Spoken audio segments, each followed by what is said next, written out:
রাষ্ট্রপতির ভাষণ সম্পর্কে আনিত ধন্যবাদ প্রস্তাবের উপর দাঁড়িয়ে কথা বলছি, কিন্তু এই রাষ্ট্রপতিকে ধন্যবাদ দিতে পারছি না বলে আন্তরিক দুঃখিত। কারণ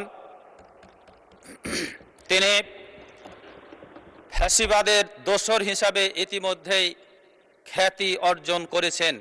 এরকম খ্যাতিমান ফ্যাসিবাদের দোসরকে ধন্যবাদ দেওয়া সম্ভব হচ্ছে না। মাননীয় স্পিকার, অত্যন্ত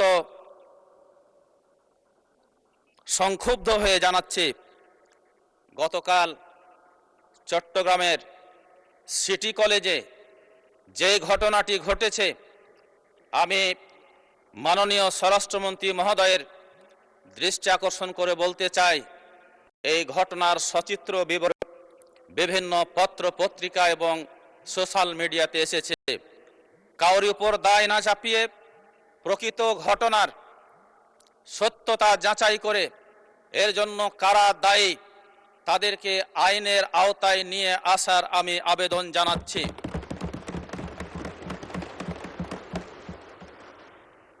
মাননীয় স্পিকার, আপনি জানেন গতকাল 21শে এপ্রিল থেকে বাংলাদেশে এসএসসি দাখিল পরীক্ষা শুরু হয়েছে, কিন্তু পরীক্ষার পূর্ব থেকেই বাংলাদেশের পল্লী এলাকাগুলোতে বিদ্যুতের যে শর্ট তৈরি হয়েছে, তাতে আমার মনে হচ্ছে 2026 সালের এসএসসি দাখিল পরীক্ষার্থীরা এই অবস্থাকে তারা যতদিন বেঁচে থাকবে ততদিনই মনে রাখবে বলে আমি মনে করি।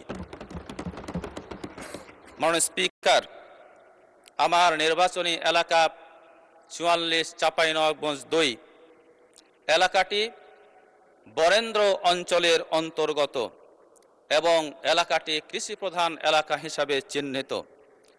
কৃষির উৎপাদনের জন্য আমার এলাকাটি 44 চাঁপাইনবাবগঞ্জ 2 এটি বরেন্দ্র অঞ্চলের অন্তর্গত কৃষি প্রধান এলাকা। কৃষির উৎপাদনের জন্য প্রধান দুইটি উপকরণ হচ্ছে পানি এবং সার। মাননীয় স্পিকার, আপনার অবগতির জন্য জানাতে চাই, বর্তমান বাংলাদেশে তেলের জন্য পেট্রোল পাম্পগুলোতে যেভাবে সারাদিন দাঁড়িয়ে লাইনে দাঁড়িয়ে তেল নিতে হয়, আমার এলাকার কৃষকদেরকে এক বস্তা সার নেওয়ার জন্য সারাদিন লাইনে দাঁড়িয়ে থাকতে হয়। আমি এই অবস্থার উত্তরণ ঘটানোর জন্য মাননীয় কৃষি মন্ত্রী মহোদয়ের দৃষ্টি আকর্ষণ করছি। রাসায়নিক সার, বিশেষ করে ডিএপি সারের বরাদ্দ আমার নির্বাচনী এলাকাতে মেহেরবানি করে বৃদ্ধি করবেন।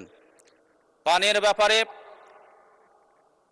মাননীয় স্পিকার, আপনার অবহিতের জন্য জানাতে চাই, এই এলাকাটির সাথে বিশেষ করে আমার 3টি উপজেলা রয়েছে, নাচল, গমস্তাপুর এবং ভোলাহাট। এই নাচল উপজেলার সাথে নদীর কোনো সম্পর্ক নাই, কোনো সংযোগ নাই, যার কারণে এখন থেকে অনেক দিন পূর্বে ব্রিটিশ আমল থেকেই এই এলাকার কৃষিতে পানির সমাধানের জন্য অসংখ্য পুকুর খনন করা হয়েছিল, কিন্তু দুর্ভাগ্যজনকভাবে এই পুকুরগুলোতে এখন লিজ দিয়ে পুকুরের পানি কৃষিতে সেচ দেওয়ার জন্য এক ফোঁটা পানিও ব্যবহার করার সুযোগ দেওয়া হয় না। অন্যদিকে এখানে ডিপ টিউবওয়েল বসায় গ্রাউন্ড ওয়াটার এমনভাবে ফল করেছে, ডিপ টিউবওয়েল থেকে কিন্তু কৃষকরা পানি পেতে বাধাগ্রস্ত হচ্ছে। আমি আজকে মাননীয় কৃষিমন্ত্রী মহোদয়ের দৃষ্টি আকর্ষণ করে বলতে চাই, আমার এলাকার পুকুরগুলোকে লিজ দেওয়া বন্ধ করে আমাদের কৃষকদের ফসলে সেচ দেওয়ার কাজে ব্যবহার করার সুযোগ দেওয়ার জোর দাবি জানাচ্ছি। মাননীয় স্পিকার, আমাকে 2টি মিনিট সময় একটু বৃদ্ধি করে দিবেন। মাননীয় স্পিকার, সদস্য 1 মিনিট আমার এলাকায় একটি প্রকট সমস্যা হয়েছে, বেকারত্ব। এই বেকাররা তাদের হতাশাগ্রস্ত হয়ে মাদক সেবনে অভ্যস্ত হয়ে পড়ছে। মাদক একটি আমার এলাকার সামাজিক ব্যাধি হিসেবে চিহ্নিত হয়েছে। মাদক সেবীরা প্রকাশ্যে সমাজে ইফটিজিং করছে, চুরি করছে, ডাকাতি করছে, ধর্ষণ করছে। সুতরাং এই মাদক সেবীদেরকে যদি আমরা এখন থেকে এই মাদকের হাত থেকে রক্ষা করতে না পারি, তাহলে আমাদের ভবিষ্যৎ প্রজন্ম অন্ধকারের দিকে ধাবিত হবে। এর উত্তরণের জন্য আমার দুইটি প্রস্তাবনা রয়েছে।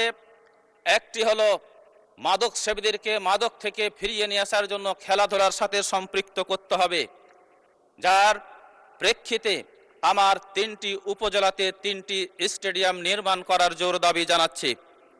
মাননীয় স্পিকার, সাথে সাথে দক্ষ জনশক্তি রপ্তানির জন্য আমার নির্বাচনী এলাকায় একটি প্রশিক্ষণ কেন্দ্র। মাননীয় সদস্য এ কে এম সেলিম রেজা হাবিব।